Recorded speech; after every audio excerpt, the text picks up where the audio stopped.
Hey everybody, what's up and welcome back to today's video guys. And today guys, I'm going to go and be showing you how to use DeepSeek for trading. It's a very simple thing to do, so make sure to watch this quick and easy video to the very end, follow my steps correctly so you can make sure this works the same for you and you can do this yourself.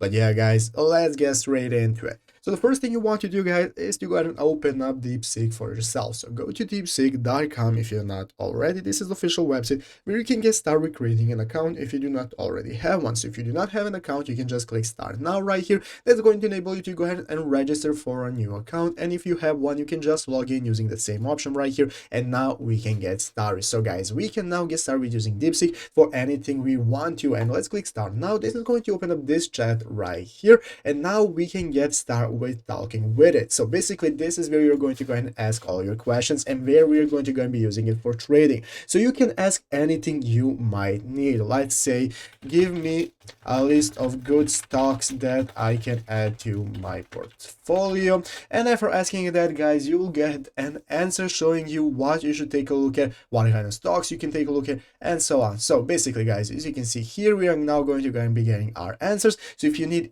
any more detailed answers, anything you want to use for trading, such as what is the current price, you can enable this option right here for it to search the web when it's necessary, and you can ask it anything you need for your trading studies. So you can go ahead and get started for yourself, take a look at anything you want, and ask it anything you need. So I hope this video was helpful. If it was, make sure to leave a like, subscribe to the channel. So you guys, thanks for watching, take care, and bye.